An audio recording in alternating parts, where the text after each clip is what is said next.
Mi gente, you already know who it is. It's the radioactive Papa Danny Limelight, United Wrestling Network World Heavyweight Champion. And make sure you tune into the Alliance blog every week. You heard it here first. Straight from Papa. Okay, guys, we're back. Did you miss us? Because we missed you. Rules? There are no rules. What rules? This is a revolution, damn it. You'll hear things you've never heard before. What in the wide, wide world of sports is going on here? Who are those guys? And then there's the other guys. We're the other guys. We're the guys nobody ever bets on. The following program is intended for mature audiences. Ladies and gentlemen, welcome to the show. It's time for the Other Alliance Guys podcast with your hosts, Tim, Dave, and Jeremy. Yeah, it was a professional podcast. Good morning, good afternoon, and good evening. We've only done this 110 times before now, and I still haven't gotten it right. Hey, we are the Other Alliance Guys, eventually. A presentation of alliance-wrestling.com, your number one source for news and information for the National Wrestling Alliance, the United Wrestling Network, and various independents around the world. My name is Tim. I am the failed monkey at the controls. I am joined by fantasy booker extraordinaire, fighting out of the great state of, you're in Maryland. Dave Scooby, how are you, sir? Doing well. It's raining again. It's summertime and can't catch a break. It's summertime. It's beautiful out here. I tell you, but you guys don't know Celsius, so don't worry about it. It's hot. It's damn hot. I'm sunburned. Crazy sun. Crazy sun. I am red. Yeah. Wow. And we are joined by, well, the gentleman here, our brother in pod, fighting out of the great state of Colorado. Championship Wrestling from Jeremy. How are you, Mr. Miller? I'm doing well. It's fucking blistering hot, 92 degrees outside, so I'm in the air conditioning. Yeah, I should probably turn mine on. I'm down in the basement right now, so I'm okay. Willie Bowen in the house, saying the old saying goes, "You are you eat." So Tyrus is a ham. Ba-dum-bum-bum.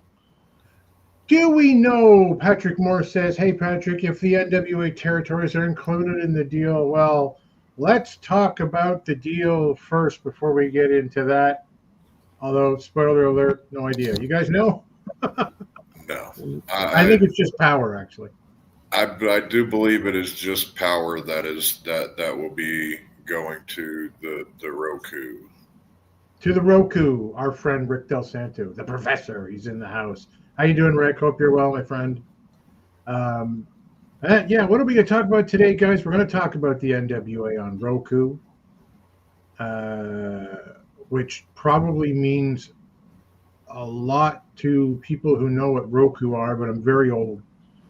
I'm sure that we have it on our TV. I know it is available in Canada, so I'm very excited about that. But we'll talk about that.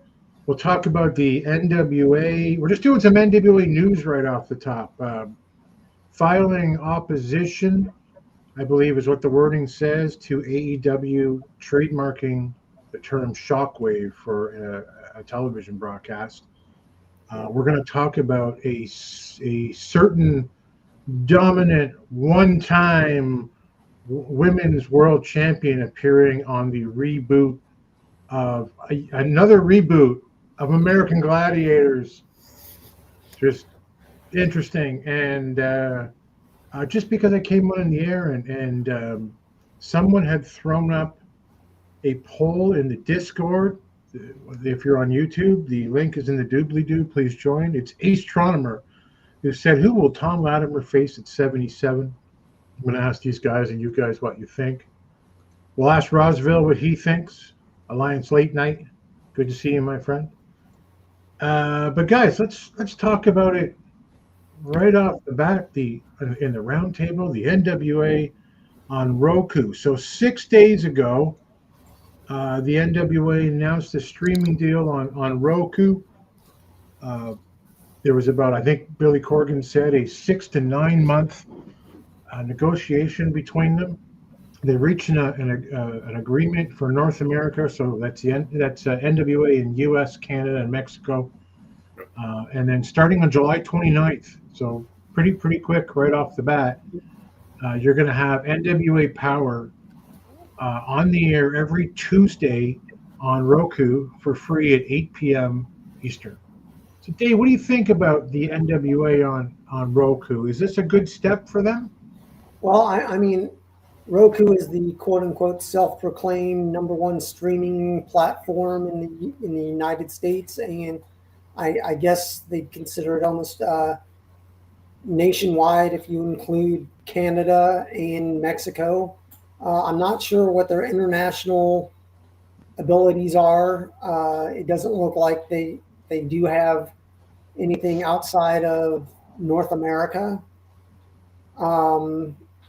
But I mean, I'm all for it. I mean, if they can do this, they need to put their best foot forward and just have a good show. It's one of these things. Either go back to a studio type show where you do your tapings and you have basically 8 weeks of programming, then you start again. But they can always fill in with a Back to the Territories type show, a highlight show of, hey, this is what's happening. Here's a highlight of our current champion, Tom Latimer. Here's a highlight of Kenzie Page, and show when Kenzie first started and her transformation from when she started to where she is now. Right. But it's these things that they need to put their best foot forward, cut with the crap. I can give them 3 to 4 weeks of lag time from when they tape to when it's on TV or when it's on Roku, a streaming service. Yeah. But not 6 weeks, 8 weeks, 10 weeks, 12 weeks. Come on, guys. It's insane. It is insane. I agree. Back in the day, if you wanted to know what the spoilers were for like WCW or WWE, back in the day, you'd have to look for them.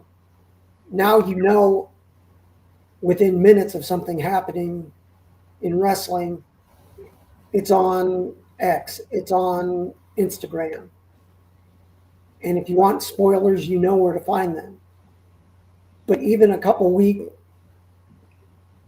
I mean, I can quote unquote unforgive them or forgive them.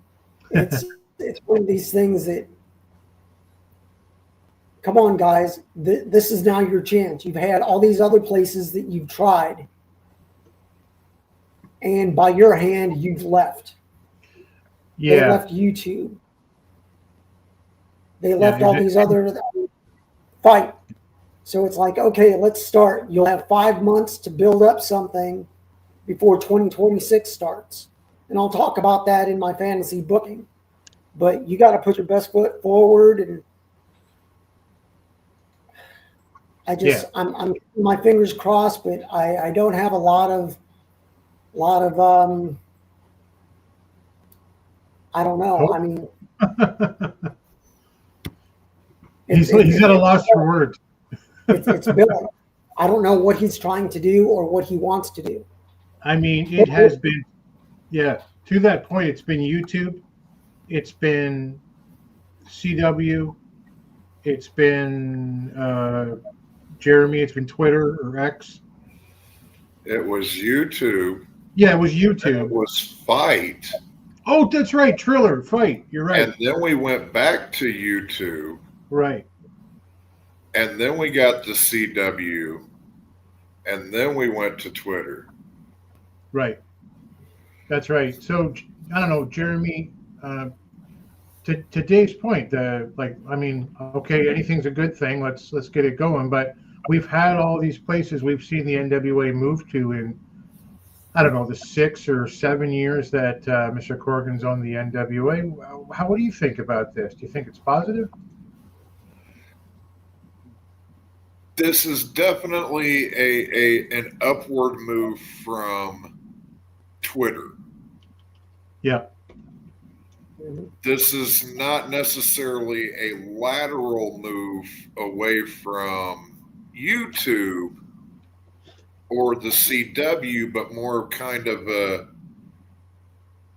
an angular move.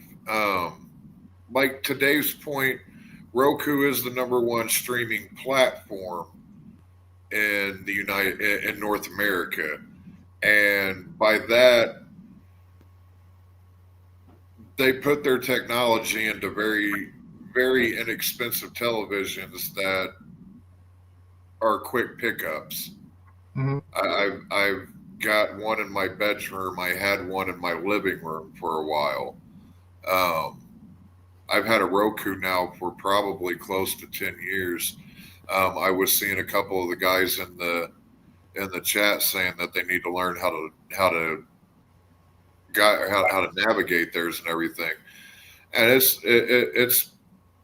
as simple as a smartphone, really. There's not really much. It's pretty easy interface to get a grasp of. There's not necessarily a Wrestling Central channel yet on there. It's more just go search National Wrestling Alliance or the NWA.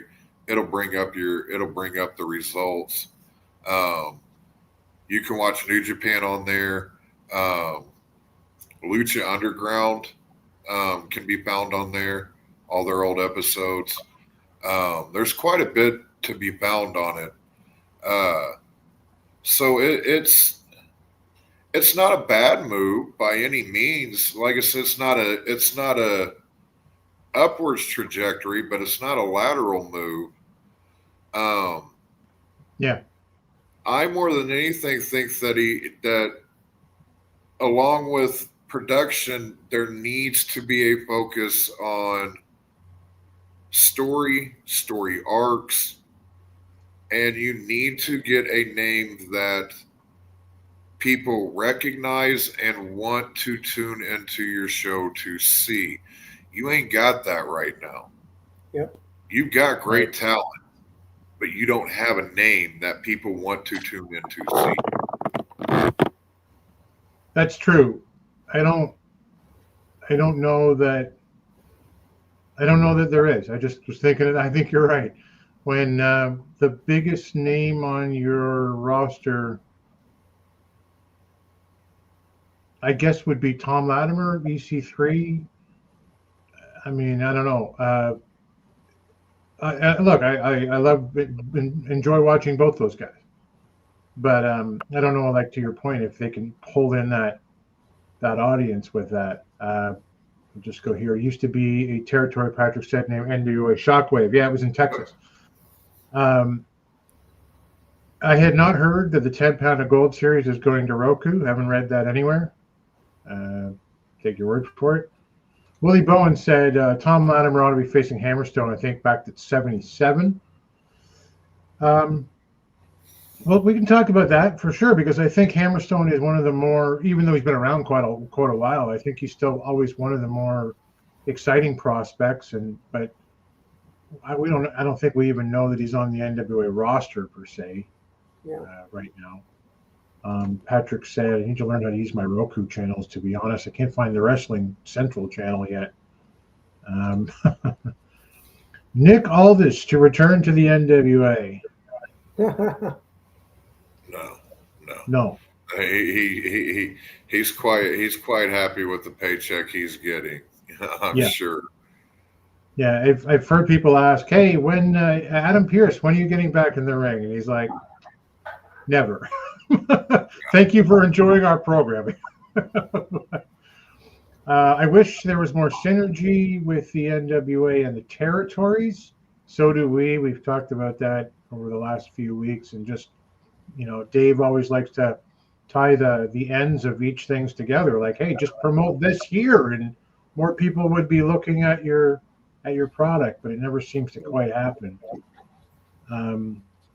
Roswell doesn't think it's been used correctly either.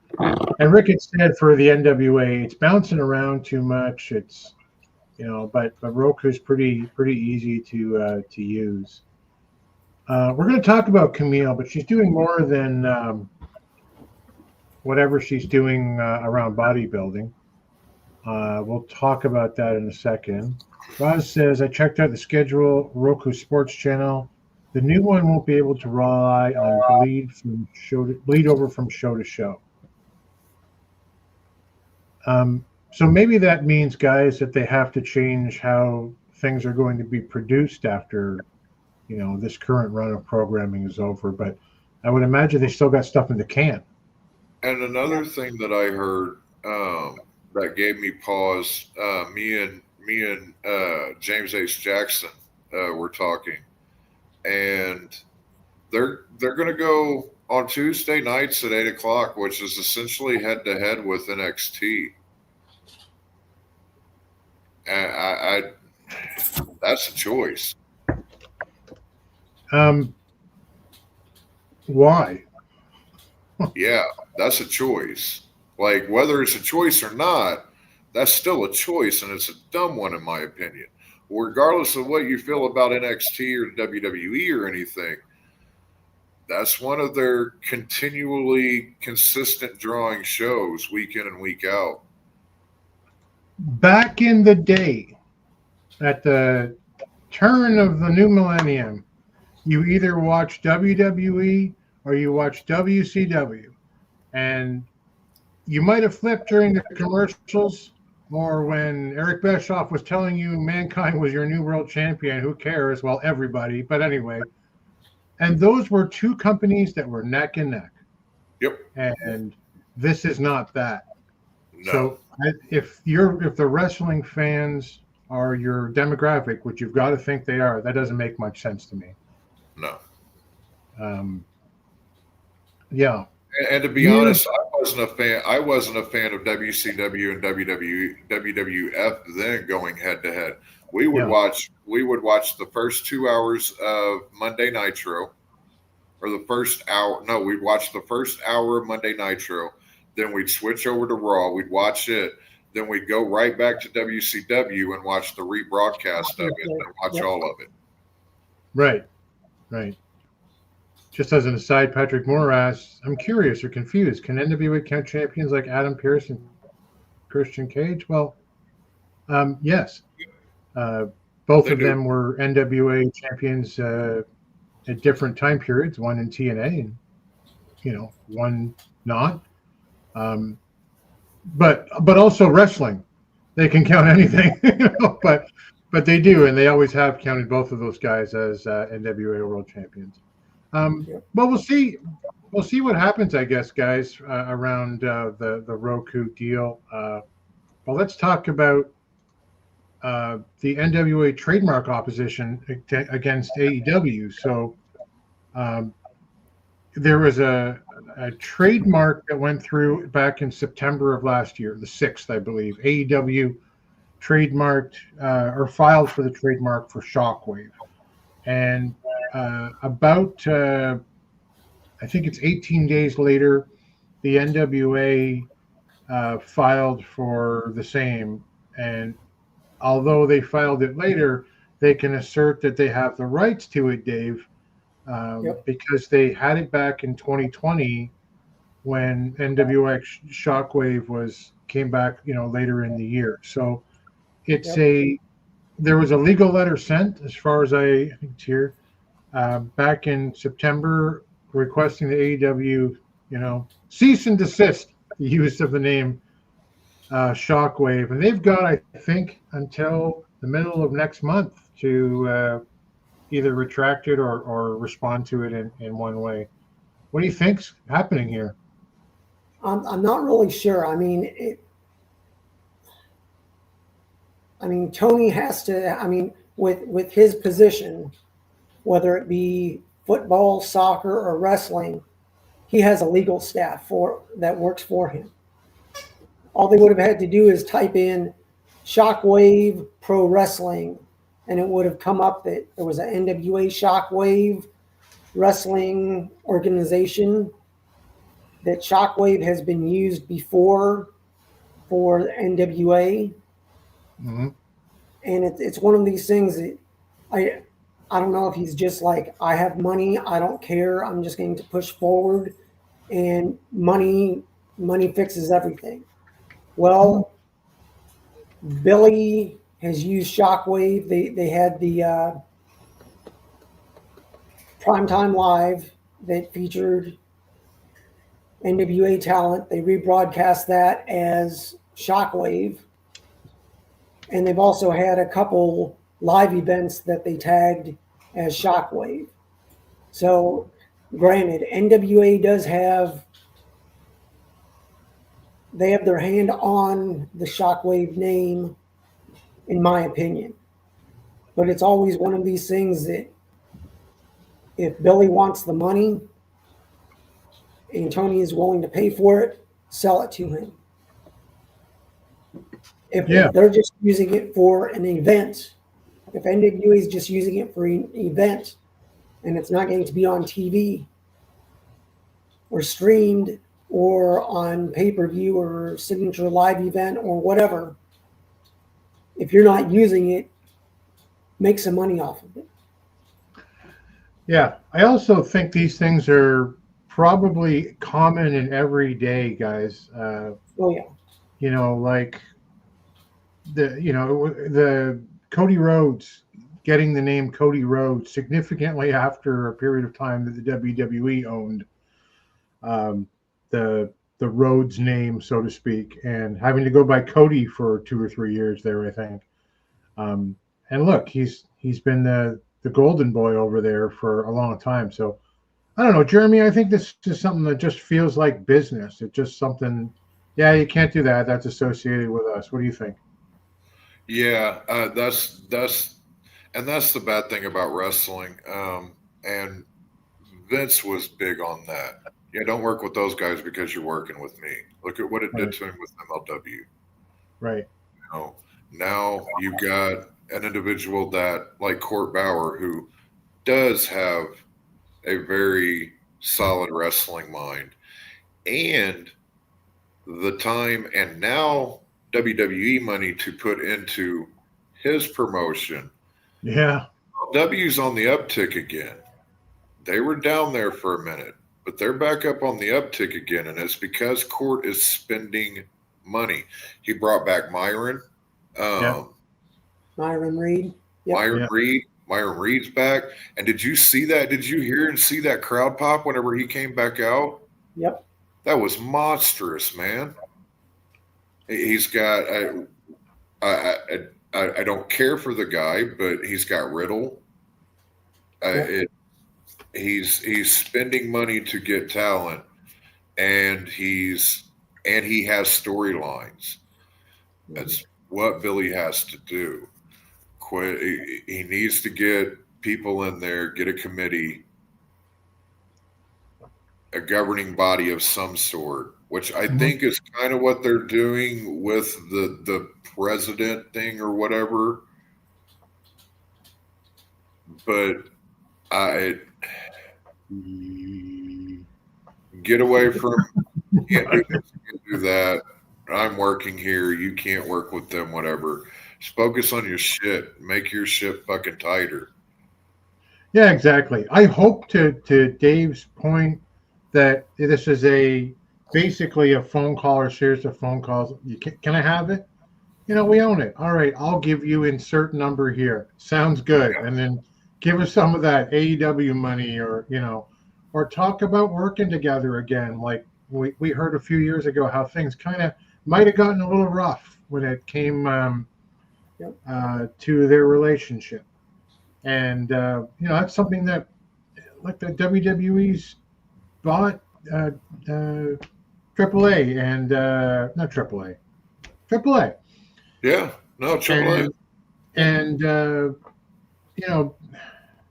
working with TNA hand in hand. Yeah. Get in there with AEW, who, well, we don't want to talk booking with either company, I guess, but I don't know. There certainly seems like stuff that could be done. I agree. But let's go back, because Kamille's been mentioned a couple times already tonight.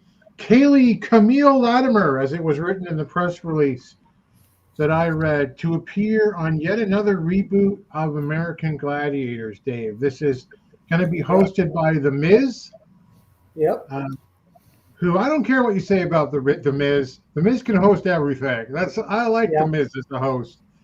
It's going to have Rick Booz. It's going to have Jesse Goddard from TNA. It's got Wardlow, and one of the American Gladiators that has been announced finally is Kamille, and obviously Mrs. Latimer, who hasn't been seen since late 2024 anyway, in AEW after the failure to launch as in the storyline anyway of Mercedes Moné's bodyguard. It just kind of went away. She hasn't been on TV, and our understanding now, and some of the big wrestling sites have announced that she's going to be doing this show and has been given permission to do so. What do you think about this, Dave? I'm glad I'll be able to see Kamille on TV or a streaming show on a weekly basis, whether it be wrestling or American Gladiators. It's one of these things that I'm not sure how much longer her contract is with AEW, but if she can do, if let's say they have a 3-year run with American Gladiators, and she's able to do that along with, she was in Queen of the Ring.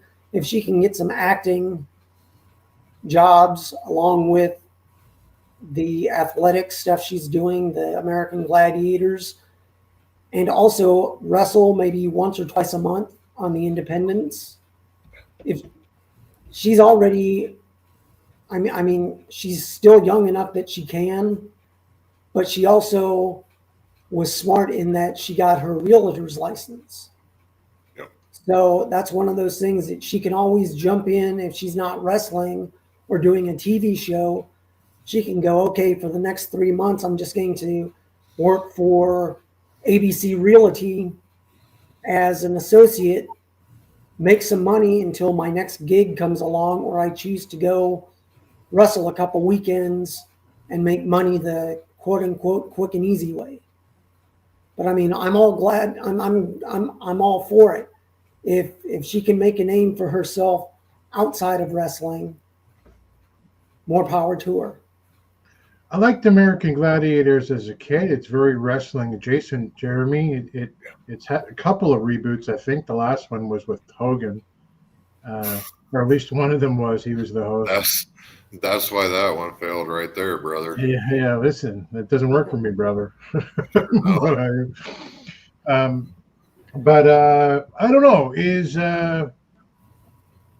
Do you think it's going to be something that's going to draw eyes to the wrestling side of things, to Kamille, and by association to her husband, the NWA World's Heavyweight Champion? That's a tricky one, because the people in general are curious. So if they are into watching it and going down the rabbit hole to find out more about the character or the person behind the character, you could see some trickle over. But again, like you said, I do believe this is the third reboot within the past 10, 15 years that they've attempted of it.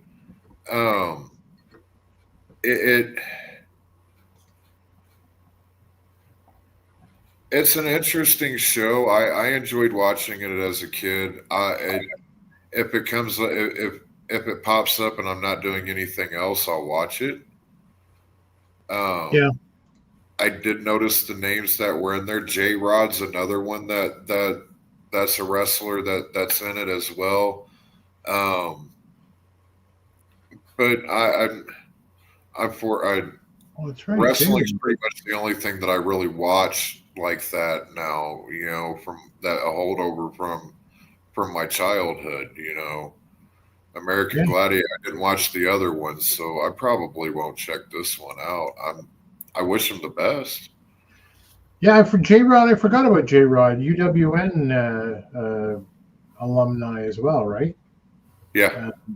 Yeah, great physical condition for sure.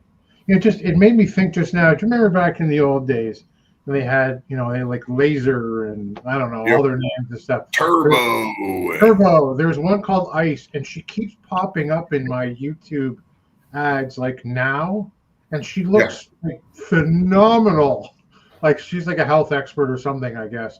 But she looks like she has barely aged. It's incredible. Huh. But yeah. I don't know. Oh, David Valentine says, do you think they should sign Mad Max Kruger?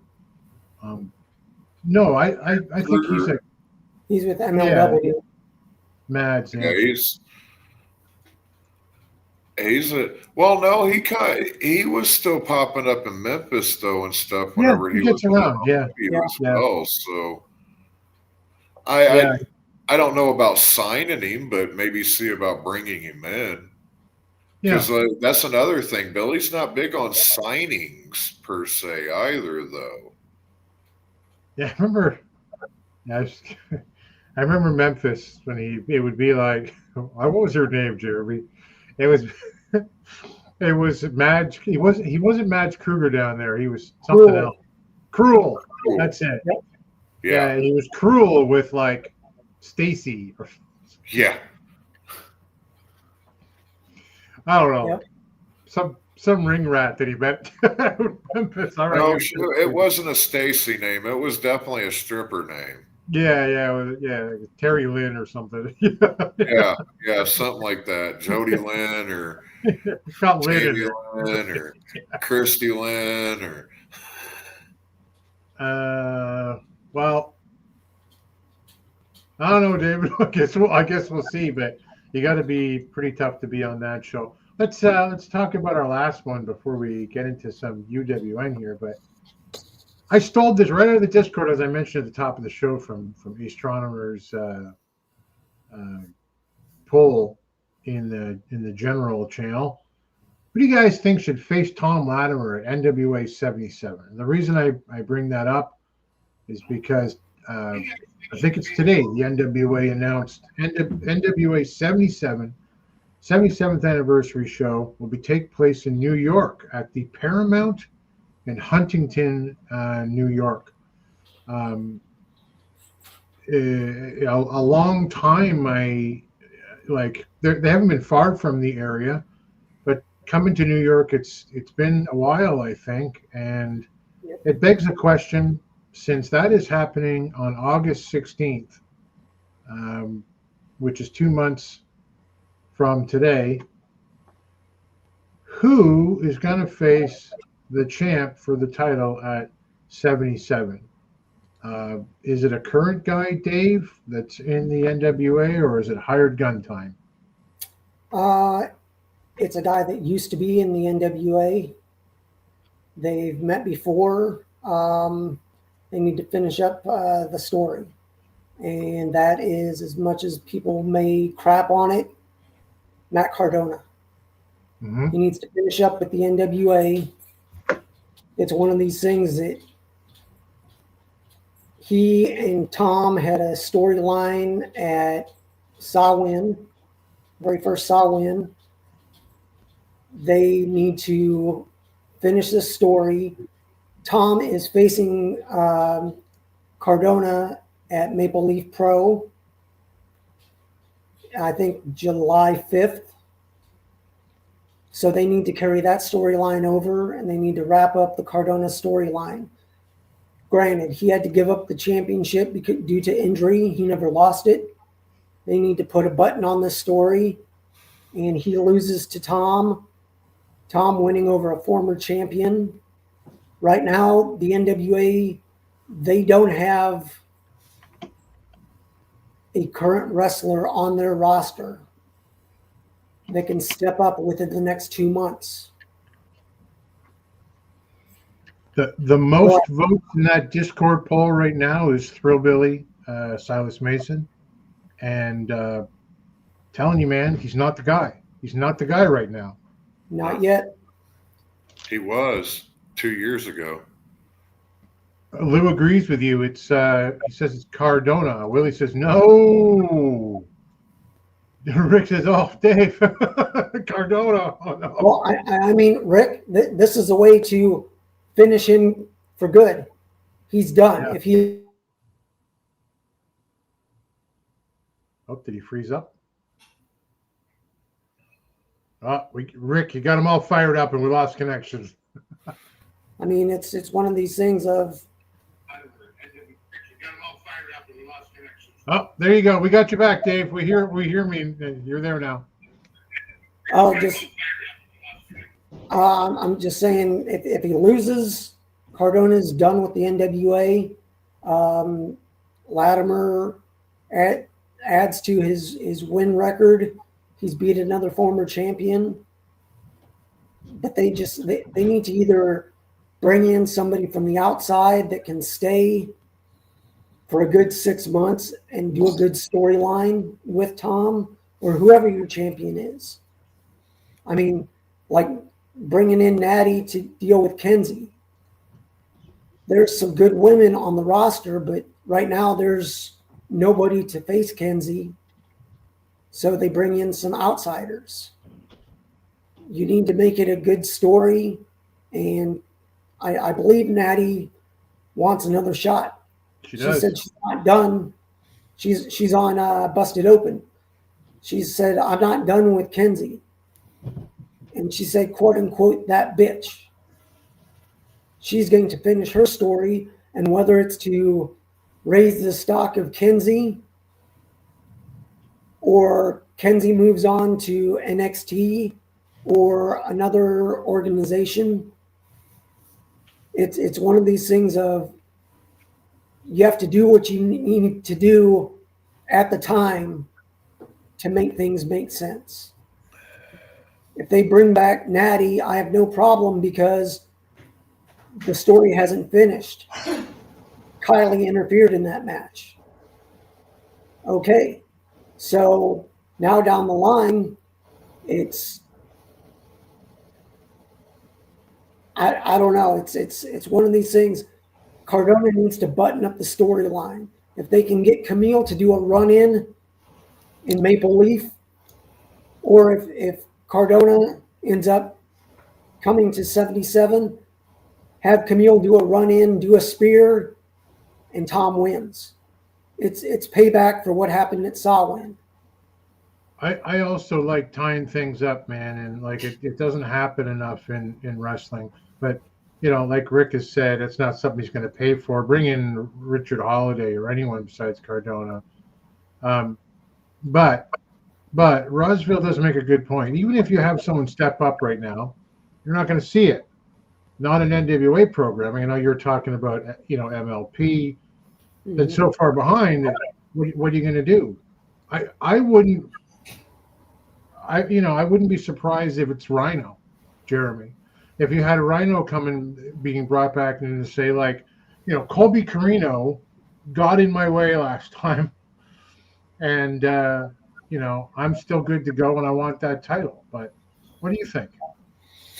So I'm going to touch on two different points here, and one was that Rick brought up, and it was being in the middle of nowhere. I believe it was Rick that brought up being in the middle of nowhere, Long Island, for one of your anniversary shows. Why are you not back in Philly, or going to a Detroit or a major metropolitan city? It doesn't have to be you don't need a big stage to be in, but the city speaks volumes about how you're feeling about the event, to me anyways. You don't put on WrestleMania in Poughkeepsie. Right. This is your flagship show, and you're doing it in where? Exactly. So that's stupid.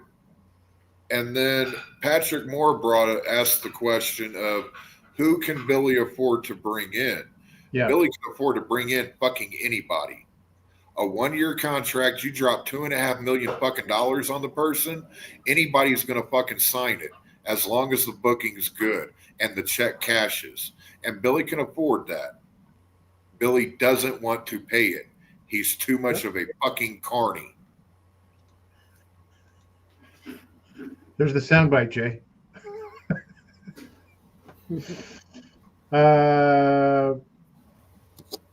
I've already looked into flights, our friend Lou says. An absolute flustercluck. Yeah. Thank you. I mean, look, I went to MLP's Northern Rising and last month, and Cardona was there. He got a huge pop from the crowd. He's not everybody's cup of tea for sure. But he got a big pop, and Toronto's a different town. I'll give you that, right? Like, we cheer Hogan and boo The Rock at a time when that was supposed to be exactly the opposite. That's just what Toronto does. But Tom Latimer, big fan personally. Dead crowd when he came out with the title, and I don't know. I don't know that Matt Cardona's a terrible choice to tell us how you feel, Jeremy. I don't think he's a terrible choice to bring in and see if there's something that can be tied up there and used there. Because again, I don't think it's Throwbilly right now. I don't think there's anybody on the roster that they can build in time. Wasn't 70? Huh? I was going to say Cardona has mainstream wrestling name value. Yeah, he's known across all promotions. So if you were Cardona would be a good choice as long as he can stay healthy and not injured. Yeah, isn't it funny that like this just illustrates the problem that like I think the number one problem with NWA programming, other than where it's been and bouncing around, is just that schedule just makes this so much harder than it needs to be. Number one contender. Poor Mims. Thank Poor you. Mims. Yeah. Thank you. Yeah.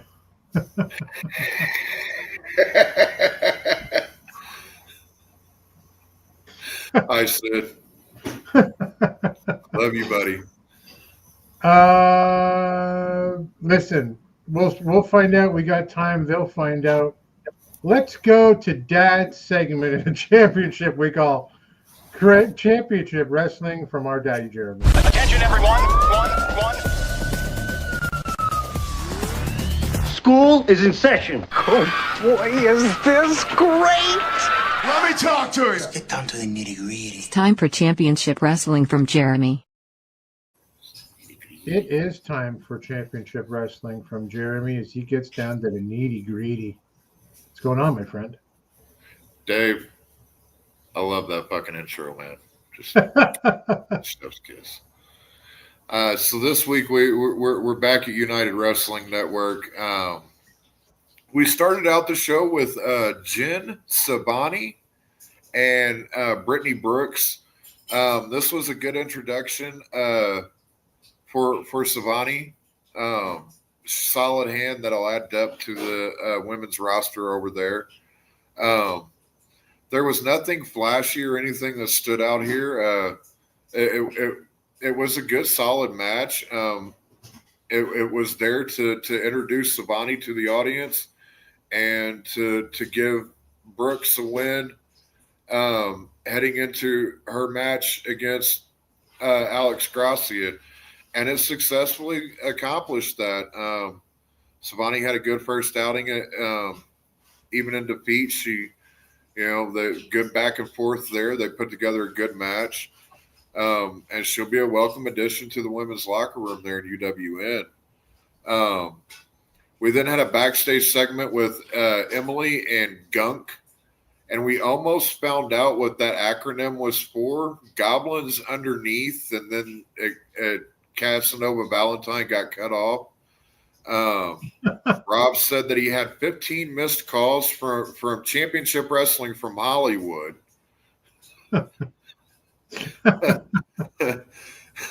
And he knew he had to call. He had to call the only person he knew that had the same sunglasses as him. Such an odd fucking criteria. But when Casanova started speaking, we found out why. Because these motherfuckers huff glue and live on Skid Row. So there you go. But they're there to show the UWN that they're the best tag team going. God, I hope they fucking stay away from the glue. That's some nasty shit. Yeah. And we go to we loaded up in an invisible bus and teleported from fucking Irvine to Memphis. We got a match between Scorpio Sky and Zay Washington with Justin Case. Really? Yeah. Really. Okay. Scorpio got the win here. I have no clue why we went to Memphis for this match.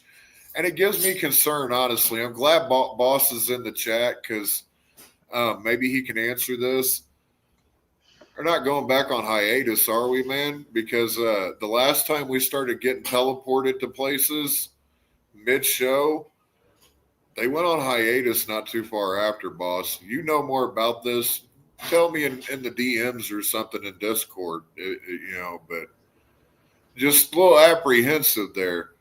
But that's what I put down, though. I said we saw this leading up to UWN going on hiatus last year, and I'm hoping this is not the case. The match was very formulaic and predictable.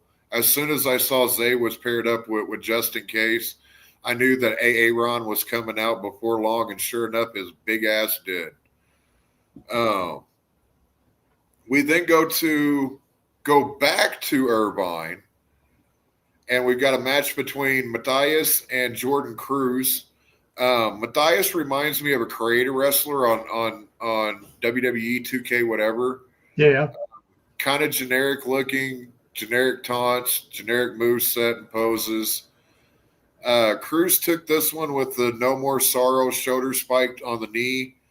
And that is a nasty looking finisher move. Matthias's matches have been fairly paint by the numbers so far. But I'm attributing that to the fact that he's only got 2 years in the business.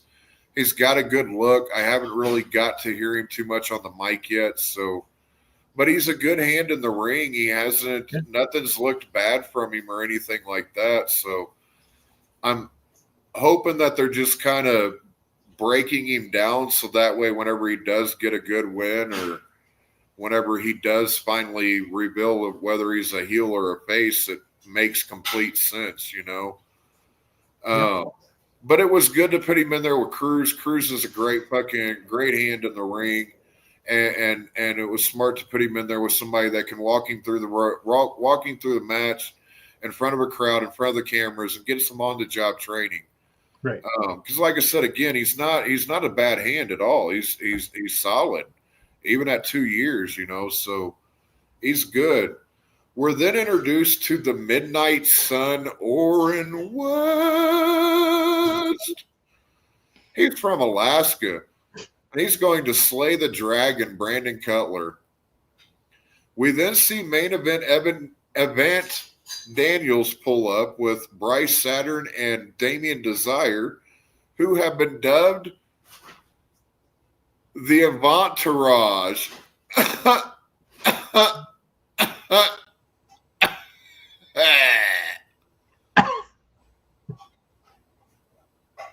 This whole segment was ass.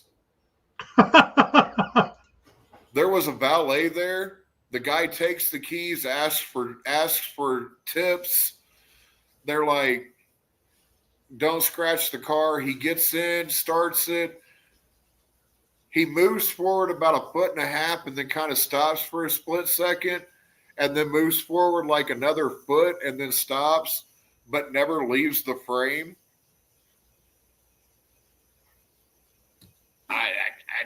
I don't know. That's not good, man.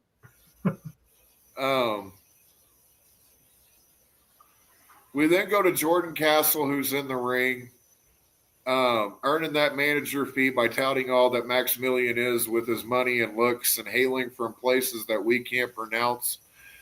Fuck, man, that could be Worcestershire or wherever. I can't. Yeah, there's a lot of places I can't pronounce, dude.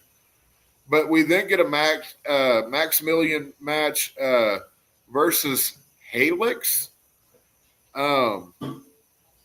He looked like a mix between Eddie Guerrero and Raven. There was a lot of fringe going on. Okay. Too. Just always a bad choice for a guy, I felt. I've always been a no dude should wear fringe type of guy. So,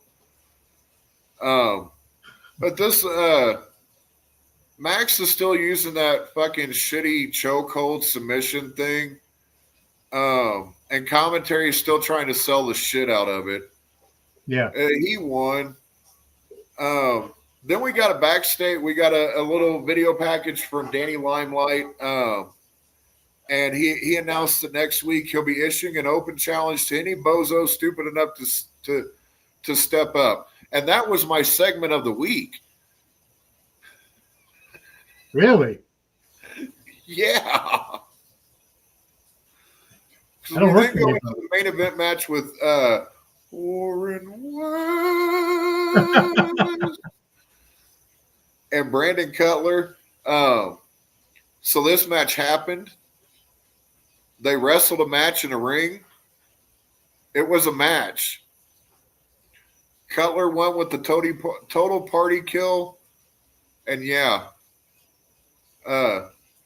this was a show that aired this week with matches in a wrestling ring with wrestlers and referees, winners and losers. They had an audience too. Not every show is going to be a good one or a great one. And this one wasn't great. It wasn't bad per se. It just felt like it wasn't firing on all cylinders. And taking the impromptu road trip to Memphis didn't help either. Change really throws me the fuck off. So that could play a part into it too. I will say, though, if we take another fucking road trip to Memphis next week, I'll be finding a new show to review the week after. I don't watch all of UWN's related promotions, but this week I got forced to, and I'm not happy about it.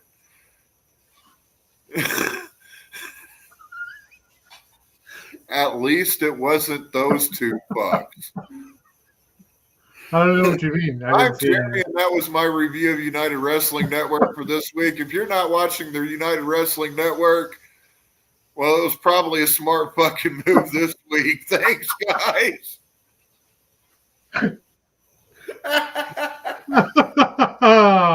Well, you know what? It's an honest review. It's an honest review because we review stuff we like, generally speaking. Yeah. You didn't love this.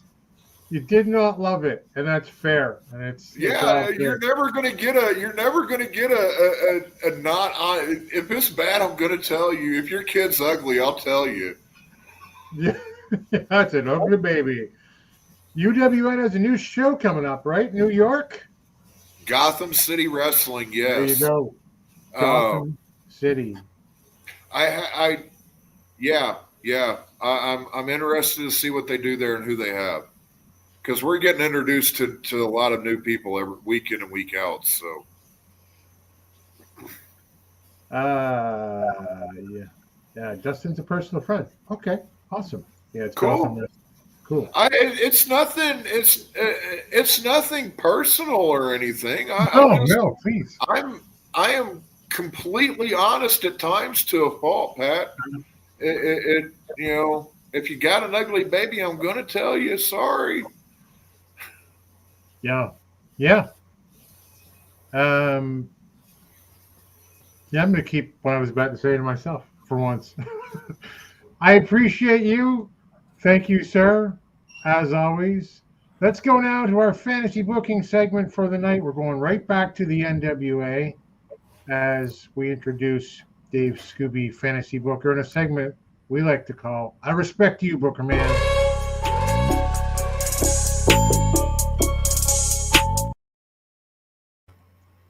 Well, Dave, it's back to the NWA on Roku, and you are asking the question about should the NWA offer pay-per-views through Roku? What's up?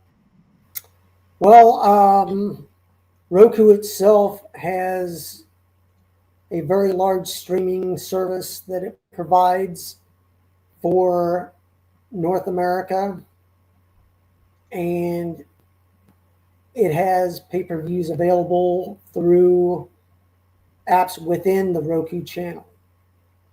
I'm not sure what's going to happen when the Wrestling Central channel comes about. I know NWA is going to be featured on that as well. It's one of these things that, I mean, there's payperview.com. There's all these different apps that are available on Roku. That it's one of these things that they have to find the right partner. It can either be, I mean, YouTube does pay-per-view events. You can call it whatever you want, a pay-per-view, a signature live event, a premium live event. If you're paying for it, and I wouldn't mind paying for something if it's going to be good. I'd start off personally myself with your two biggest events of the year being your anniversary show and Crockett Cup. You're highlighting anything and everything about the NWA. So right now, like I said before, the NWA has 5 months from when they start on Roku, on the Roku channel, to put their best foot forward. I'd start off with 2 in maybe 2026 and see how that goes. Yeah. But it's one of these things that, I mean, they're still not international. They're only, like I said, in the US, Canada, and Mexico, but it's a start. If they go YouTube, YouTube is international. So you can still highlight your shows on YouTube and possibly do a pay-per-view through your YouTube channel where people sign up, then they pay a certain amount, whether it be $4.99, $9.99. Back in the day, I mean, TNA did their weekly pay-per-views on Wednesday for $9.99. It can be done. It's just building up and seeing what works. If you start off with your 2 biggest events of the year, see how that goes for the first year. Then you can always expand. I wouldn't go more than 4 or 5. But it's one of those things that if you can just, the way you do a taping schedule and your events, if the NWA can keep the Roku programming 3 to 4 weeks behind the tapings that actually in real time, I know there'll be spoilers, but timeline, it'll be closer in real life than it is now. I mean, we're 3 months behind. Yeah. I mean, when we went to the show and watched Crockett Cup, we were like, okay, why is so-and-so a champion? Why is this team broken up? Why is this happening? Why is this happening? It's happened, but it hasn't been shown on X yet. So it's one of those things that I would use, I mean, for a title change, if you're going to do a pay-per-view, wait till your pay-per-view unless you want it to be unexpected. But even if you're 3 or 4 weeks behind, spoilers are instantaneous. People put them out there. So it's one of those things that I can forgive 3 to 4 weeks. 3 months, 4 months, no. But a month, I'm fine with. It's not the best, but it's better than nothing. Let's see here. Like I said, start off with the 2 signature live events a year, see how it goes. You'd have Crockett Cup, mid to late May, and the anniversary show in mid to late August. If all goes well, maybe expand it to 4 a year the next year. You could have hard times in maybe mid to late February, then have tapings that take you 8 weeks to your next event. Or you can go 8 weeks plus another 2 weeks of highlighting what's happened this quote-unquote season, a highlight show for the NWA plus a highlight show of either a current champion or a highlight show of this is what's happening around the territories. Do a good 30 to 45 minutes of this is what's happening in ExoPro. This is what's happening in Crossfire. Or this is what's happening in FTW. You have enough territories now that if you gave each 5 minutes, there's a good 40-minute show right there. So it's deciding on how you want to tell the story and have your programming set forward. So I mean, if you do the 4 shows, maybe even have Samhain, have that at the end of October, followed by tapings to cover the next couple months, and then maybe do an end of the year highlight show. Mm-hmm. So it's one of those things, like I said, you could do the back to the territories, fill in the NWA tapings run, if they run their course, always do a highlight show of this is what's happening with your TV champion. Your TV champion was out on the territories, this, show those matches. It always falls back to, you can push it towards, hey, watch our territories on YouTube, or watch our territories here, watch them wherever. But I mean, I've said before, if you're going to use Alyssa Marino as a spokesperson on around the territories, have her host bring back NWA USA and use that as a highlight for the territories. Make that a 30-minute YouTube show, whether it be once a week, once every 2 weeks, or you could do a once a month show. But it keeps you up to date on what's happening in and around the territories. And then when these territory wrestlers make an appearance on Power, you may have a reference to, oh, I know who that Dante Casanova is. Before PB Smooth hit Power, if you had watched Exodus Pro, you knew who he was. So it's one of those things that I'm not really sure of the cost of doing pay-per-views is. I know Billy said, I mean, it's anywhere from $50,000 to $60,000 for taping a show. And then you have your broadcasting and all that and doing it live, even if they do it on tape. If they tape an event on Saturday and then show it on Sunday, you have a 1 day of spoilers, but you still see it in a timely manner.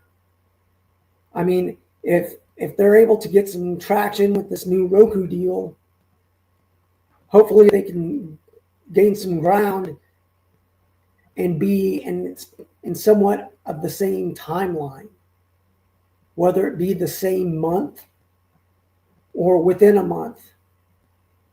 But this 3-4 months or even a 6-month delay on stuff happening, when they go on Roku and start the end of July, put your best foot forward. This isn't a WCW Saturday night's main event or Saturday night show where it's jobbers. Have some shows, but you need to highlight your champions. If you're not going to have a pay-per-view or a signature live event, highlight your champions. Mims, you need to push the hell out of him. You need to get the junior heavyweight title off of Alex Taylor and in the hands of somebody that will represent and once a month defend the title on a taped show and then go around to the territories and defend that title. go around, and I hate to say this, but do what Carson Drake is doing. He's hitting all the territories in a timely manner. You could do a 10 pounds of gold type series for each one of your title belt holders, whether it be your tag team. I'd love to see the history of Knox and Murdoch for a one-time show, whether it be on YouTube or be a highlight show on Roku. They could show some of how they met, how they were enemies, how they became a team, and some of their better defenses. You own all that. Why not use it? If you're not going to be showing stuff in a timely manner, show us stuff about the past that is relevant to the present. And that's what I would do. Even if it was just tag teams as a whole, welcome Roku viewers of the NWA. Did you know that we have the greatest, the most, prestigious tag team tournament in however you want to call it, right? Like it stretches back in a way to 1985 or 86 or whatever it was, and and you're able to list those names: Dusty Rhodes, Nikita Koloff, the Road Warriors, Hawk and Animal, Sting, and Lex Luger, some of the greatest names in NWA history. And now here's the tag teams that you can do on this show. Like, you like tag team wrestling? Who else is giving you tag team wrestling? Nobody that I fucking know of. That's the thing, right? Who does FTR fight? I don't know. No idea. I don't know, man. Appreciate it, Dave. That's I couldn't agree with you more. You got lots of comments here. Where's Roz here? We all agree about NWA USA, which is how our show got started, doing NWA USA. I love that show. Yeah. That's how territories are supposed to work. It's a great idea to advertise the territories and make it easier to find. If anyone from the NWA happens to be watching right now, I am willing to negotiate for Dave's temporary release into the NWA for a fee to the Alliance, and you can cut Jeremy and I in, and we'll be okay. No, I appreciate you, Dave. Hey guys, I think that's it. Anything else we want to talk about before we call it a day? Anything else in the chat? I know you guys have been talking UWN in the background and NWA. It's been very spirited out here. We appreciate you guys. I do want to say, where is it? Social media. Let's talk about social media. Where can they find you guys on social media? Dave, where are you?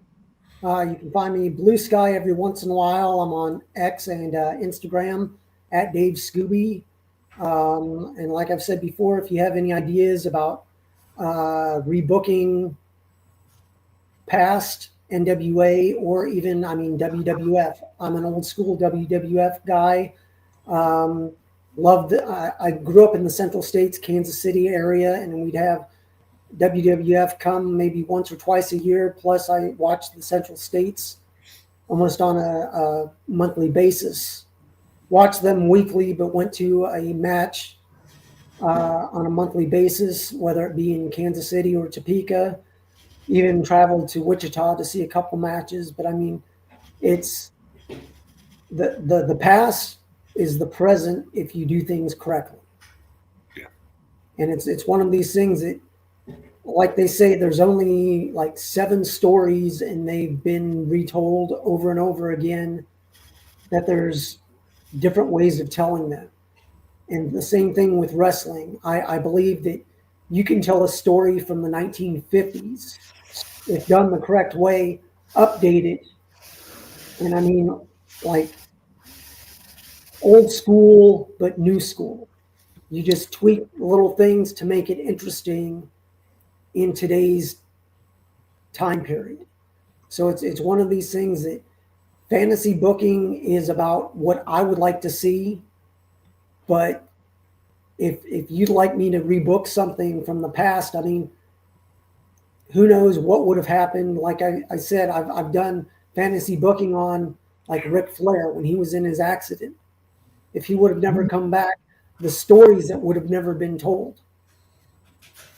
So looking back on the past, you can try to look ahead to the future and see what can happen or what could have happened. So I mean, the fantasy booking, I mean, it's enjoyable for me, but I mean, I'm not saying what I say could help, but it couldn't hurt what's going on now. That's true. I couldn't book it any worse. Yeah. I mean, I mean, like they say, bunch of monkeys in a room with some typewriters. It's going to be Shakespeare one way or another. You give them enough time, something's going to happen. That's right. It was the best of times. It was the blurst of times. Stupid monkey. Yep. Old Simpsons reference. Patrick Moore says, just before I get to Jeremy, we sign off. Dave, how would you book the NWA? How the NWA uses the territories? That might be a good one. And like, bring it out in a week or two and let us know. Okay, sounds good. I think that'd be a good one. How about you, Mr. Miller? You can find me on Facebook at Jeremy Miller, and I have a profile on Blue Sky at Alliance Jeremy. I routinely forget about that app. Yeah, I forgot about it so much that I forgot to not delete it. So I don't go there anymore. It's still there, but I'll figure something out. And I'm not just using social media right now. But most importantly, alliance-wrestling.com, your number one source for news and information in the National Wrestling Alliance. They are on all of the socials. They are on at the Alliance blog. We're on YouTube and Twitch, and apparently Kick. We're probably on Roku. We're literally on Hebe. We're on Pootie, but with ads. We're literally on Dippy, guys. I'm pretty sure that we're prime time right now on a channel in India. Yeah. You could probably find us on Weno. UHF Channel 61. That's right. Dude, we're on Gumpy. Toe Egg is a Phoebo original. We're on Poob, guys. You can watch us on Poob. You can go to Poob right now and watch us. Log on to Poob right now. Go to Poob. We're available on all your Samsung refrigerators. You can Poob it. We're on your refrigerators. That's the punchline right there. That's it. That's the one. Join us every Thursday at 8 p.m. Eastern, 5 p.m. Pacific for the Alliance Guys podcast with J. Cal, DKM, and Jaden. Those are the original OGs. I guess I didn't have to say OG after the word original. And every Tuesday at 5, it's Jay has the 5 p.m. Eastern, 2 p.m. Pacific. Jay has the pre-party before Power. Power's going on Roku 8 p.m. on Tuesdays now. Yep. After July. Yeah, he might have to change that. I don't know, but we'll leave that up to him. We're probably going to start hitting Monday nights rather than Sundays. This seems to be working out pretty well. So there you go. That's it. That's all. As I stall for time, until next time, we'll see you guys at the matches. Thanks for joining the stream. This has been a presentation of alliance-wrestling.com. We genuinely appreciate your support. Would you consider subscribing so you'll never miss a future episode?